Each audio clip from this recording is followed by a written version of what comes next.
Hoy se supone que estamos en cese al fuego con el ELN y sin embargo estos desde hace 3 días llevan en un paro armado. Se supone que hoy acabaron con ese paro armado y el gobierno, en vez de estar completamente indignado, lo que hace es darle las gracias.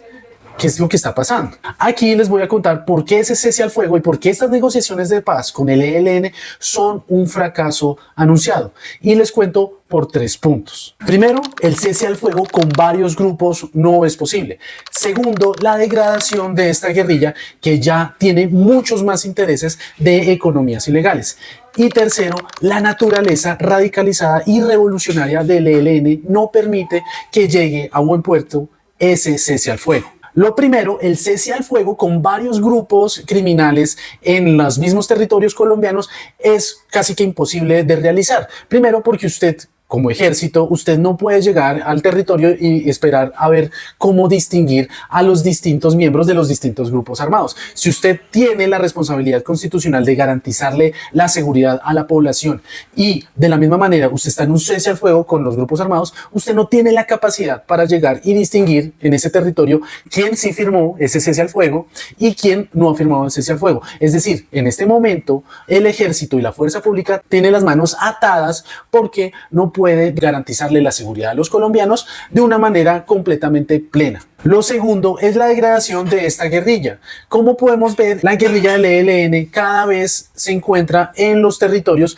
donde se fortalecen los negocios criminales, es decir, el narcotráfico, la trata de personas, el contrabando, las extorsiones, es decir, esta guerrilla ya no actúa por una ideología, por una meta de revolución, sino que actúa con sus intereses económicos de ganar dinero con los negocios criminales. Es por eso que lo que podemos ver es que el ELN se encuentra actualmente en esos territorios de frontera y en los territorios donde hay poca presencia del Estado. Es de esta manera que el ELN se pelea y combate con otros grupos criminales como las autodefensas gaitanistas de Colombia, como las disidencias de las FARC o como la nueva Marquetalia. Esto no porque estén peleando por una ideología, por ver quién tiene entonces la razón sobre una idea de la revolución comunista, sino para el control de los negocios criminales en esos territorios. Por eso vemos que el ELN se encuentra sobre todo en territorios como el norte de Santander, Arauca y en otros territorios como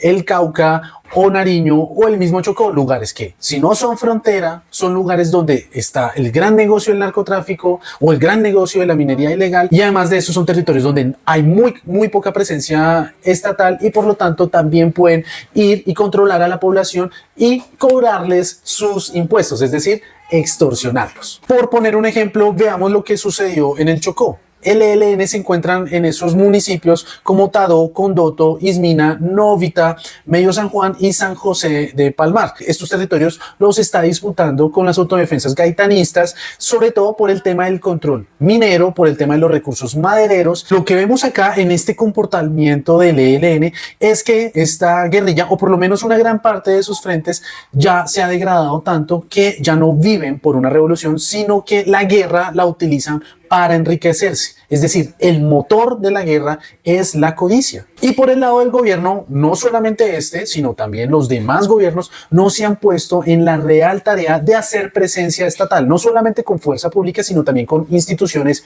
y servicios públicos. Es de esa manera que cuando existe ese vacío de poder, llega el ELN a aprovechar para tomarse el poder en estos territorios. Lo que podemos ver acá es que el mayor motor de la guerra actualmente en Colombia no es una revolución, no es una pobreza estructural del país, sino que es sobre todo la codicia de unos grupos armados que buscan controlar estos territorios con el fin de hacer sus negocios ilícitos ahí. Esta ideología se puede resumir sencillamente en revolución o muerte. Es muy complicado que unos altos mandos que han peleado toda su vida por la revolución comunista ahora lleguen y simplemente dejen las armas para incorporarse en un proceso democrático o un modelo de desarrollo que es la democracia liberal. Para ellos, el enemigo precisamente es la democracia liberal y ellos no buscan ninguna concesión en el sentido de que lo que ellos quieren es la revolución sin tapujos.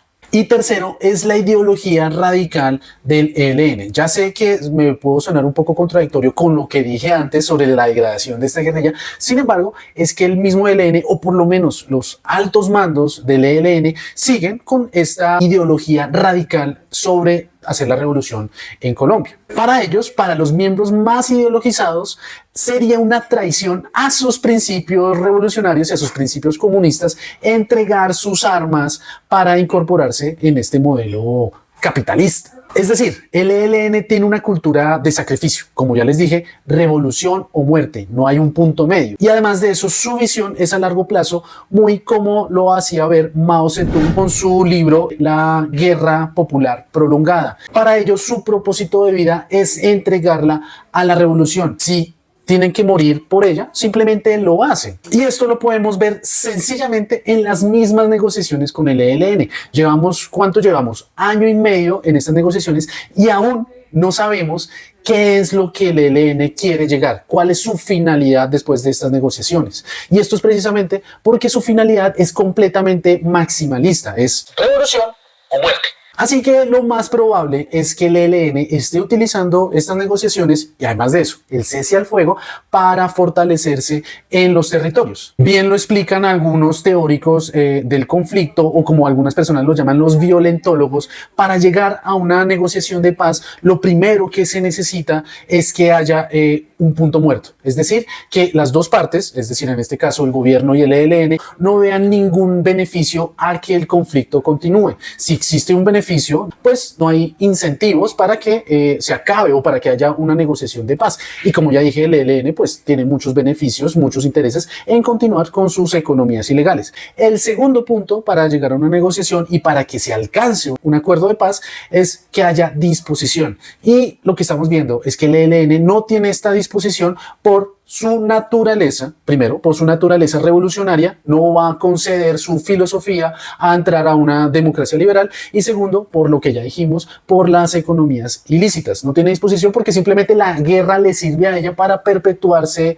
en fortalecer su poder y enriquecerse aún más. Entonces, si no hay un punto muerto y además de eso no hay disposición, las negociaciones se utilizan con el fin de fortalecerse. Eso lo ha dicho una gran cantidad de analistas, entre ellos Eduardo Pizarro León Gómez, que es posiblemente el mayor analista sobre el conflicto armado colombiano. Y esto que estoy diciendo ya tiene incluso evidencias hoy mismo. Según lo que dice la Defensoría del Pueblo, el ELN pasó de tener presencia en 189 municipios en el 2022 a tener en 232 municipios en 2023. Es decir, este cese al fuego ha hecho que estas pues puedan tener un respiro y puedan por fin expandirse más de lo que ya estaban. Aquí en este cuadro podemos ver la diferencia entre una negociación que en realidad tenga el objetivo de lograr una paz y una negociación de paz que en realidad se convierte como una táctica para fortalecerse. En la primera parte vemos que se crea esa agenda maximalista. El recurso táctico es presentar una agenda maximalista que de antemano se sabe inviable, es decir, que el gobierno no va a aceptar. Es como decirle al gobierno, oiga, no, es que nuestro primer punto de la agenda es que seamos un país comunista.